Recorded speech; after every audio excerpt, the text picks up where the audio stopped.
Hoş geldiniz. Tayyip Erdoğan'ın rövanşist ve teslimiyetçi politikaları Mustafa Kemal Atatürk'e olan özlemi arttırmıştır.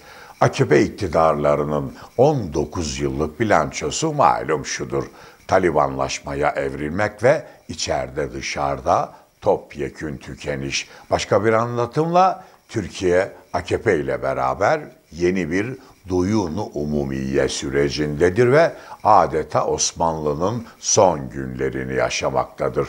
Mesela dün yayınlanan Alman Kredi Derecelendirme Kuruluşu Scope Rating'in raporunda Türk ekonomisi Arjantin, Lübnan, Zimbabwe gibi batık ülkelerle bir tutuluyor ki IMF ile Dünya Bankası'na kadar bütün uluslararası kuruluşlarda da benzer şeyler var. Savaş yıllarını andıran bu tabloda işsizlik sayısı 10 milyonun üstünde gösterilirken gerçek enflasyonda %50'nin üstünde kaydediliyor.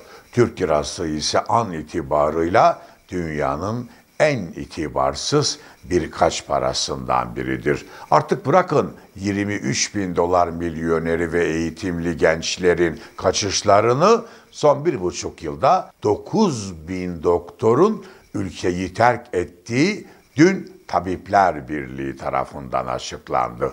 Onların yerine ise Suriyeli kaçkınlarla Taliban sürülerine kucak açıldı ki sayıları 8 milyonun üstündedir. Ondan kötüsü, Türkiye İslamcı terörün dünyadaki üssü ya da merkezi imajındadır. İpini koparan radikal ecmain soluğu İstanbul'da almaktadır. Buna paralel olarak eğitim politikasının İmam Hatipçiliğe evrilmesi, endekslenmesi ve de İslamcı vakıflarla cemaatlerin devlete hakim kılınması çöküşün diğer boyutlarıdır. Bir ülke düşünün, onu 20 yıldır yönetenlerin en temel politikası vatandaşlarını birbirine düşürerek düşmanlaştırmak ve de cepheleştirmek olsun. Evet, AKP bu politikayı siyasi varlık sebebi yapmış, öyle görüyor. Söyleyin, ayrımcılıktan beslenen bu anlayışın literatürdeki karşılığı ülkenin bekasına suikast değil midir? Sorarım size, böyle bir ülkenin geleceği olabilir mi? Türkiye böyle bir zillete ne zamana kadar daha direnir ve ayakta kalabilir?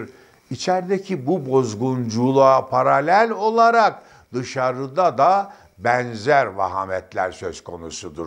Mesela Suriye politikası sonuçları itibarıyla Türkiye'ye açık bir ihanet değil mi? O yanlış politika sebebiyle sınırda PYD, PKK devleti kurulmuyor mu? Onlarca Mehmetçi o İslamcı politikalar sebebiyle Suriye'de şehit vermedik mi? 150 milyar doları o sebeple yitirmedik mi?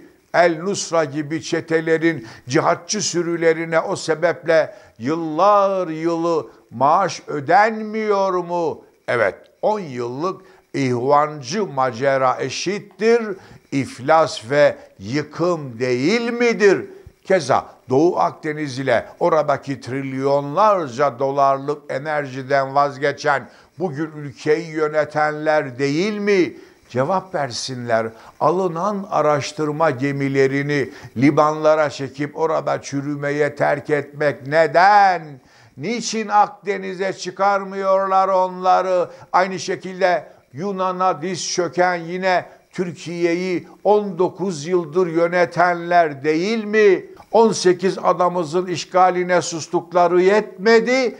Ege'de de denize girmemizi yasaklayacaklar neredeyse. Öyleyken Kasımpaşalı Tayyip'in derdi ve gündemi Kemal Kılıçdaroğlu ile Lütfü Türkkan. Tayyip Bey, şiir okumakla vatana sahiplenilmez, vatan kurtulmaz, kahraman olunmaz. Aynesi işse kişinin, yaptıkların ortadadır. Ha bu arada Lütfü demişken Cumhurbaşkanı Erdoğan onun ismini vererek Ziraat Bankası'ndan aldığı 36 milyon dolarlık krediyi sıfırlamadı dedi. Pardon ama bu ticari sır değil midir? Hürriyet gazetesi sahibi tüpçü Yıldırım Demirören'in Ziraat Bankası'ndan aldığı krediyi ödendi mi diye sorulduğunda susun, o ticari sır denmedi mi? Dendiyse nedir senin bu yaptığın? Saray adamı tüpçü Yıldırım Demirören'inki sır da Lütfü'nünki başka bir şey mi? Bunun manası adamına göre hukuk, adamına göre kanun demek değil midir? Değerli dostlar, her şey ortadadır. Türkiye'de kanun, hukuk, meclis ve hatta tek başına devlet kim görüyorsunuz? Peki bu hale getirilen bir devlet yaşar mı? Realite bu iken hiçbir şey umurlarında değildir. Önce ben ve iktidarım, sonra Türkiye diyorlar. Bu arada erken seçim hazırlığı var. Anlatacak ve övünecek icraatları olmadığı için stratejilerini söylediğim gibi yine düşmanlaştırma ve kin üzerine kuruyorlar ve o şekilde oy devşirmeye çalışacaklar. Bunun için ilk hedefleri ise düşman inşa etmektir. Kılıçdaroğlu'na bu sebeple sürekli saldırıyorlar. Keza Meral Akşener'i hedefe bu ara oturtmaları bunun içindir. Ve emin olun göreceksiniz yakında Akşener sokağa çıkmasın diye de ek provokasyonlar yapacaklar. Kesin bilgilerimi aktarıyorum. Hem Kemal Bey hem Meral Hanım PKK ile özdeşleştirilecek ve o imajı yaratacaklar. Bunun için devletin devreye sokulduğu bilgisi bana da geldi. Dolayısıyla Kemal Kılıçdaroğlu'nun Kandil'i dümdüz edeceği açıklamasıyla Meral Akşener'in HDP eşittir PKK beyanatı tam isabettir ve duruş bu şekilde olmalı, böyle sürdürülmelidir. Eğer CHP ile İyi Parti liderleri HDP ne der kaygısına düşerlerse AKP'nin atacağı eşikteki çamurlara karşı korunamayacaklar. Belli oldu. Sarayın seçim silahı HDP PKK istismarı olacak ve toplum türlü algı operasyonları ile ona hazırlanacak. Buradan hareketle 2015 seçim sonrasındaki malum sahnelerin tekrarı emin olun muhtemeldir. IŞİD uzantıları da durumdan vazife çıkarıp harekete geçecektir, haberiniz ola. İktidar cephesinin senaryolarını bozan ise Saadet Partisi'dir ve Tayyip Erdoğan bu sebeple sürekli Temel Karamollaoğlu ile görüşüyor ki dün de o görüşmelerden birini yaptı. Cumhurbaşkanı Erdoğan CHP ile İyi Parti, PKK-ABD-AP ile kol kola propagandasının etkili olması için Saadet Partisi'ni o cephede yani Millet İttifakı'nda görmek istemiyor ve onu oradan koparmak istiyor. Çünkü Saadet camiasının o çevrelerle zerre bir bağ olmadığı ve olamayacağı millet vicdanında tescilli. Evet, Erdoğan'ın amacı Saadet'in %1 oyundan ziyade onun Millet İttifakı'na verdiği imajdır. İfade ettim Temel Bey, CHP İyi Parti ile birlikte görünmekte, onlarla beraber hareket etmekten çekilirse hemen algı taarruzlarına başlayacaklar. Ha etkili olur mu olmaz mı diye sorarsanız bu yıkım tablosunda elbette zor. Lakin Erdoğan'ın avantajı şudur. Millet olarak sıfır hafızaya sahibiz. Amiyane tabirle dolmuşa yani gaza çabuk geliyoruz. Bütün ülke çapında yüzlerce televizyon kanalı devletle beraber inandırıcı algı taarruzları yaparsa kısmen etkili olabilirler ki söyledim 2015 örneği ortadadır. Algı taarruzuna canlı bir örnek aktarayım. Eskiler yaşı büyük olanlar hatırlar.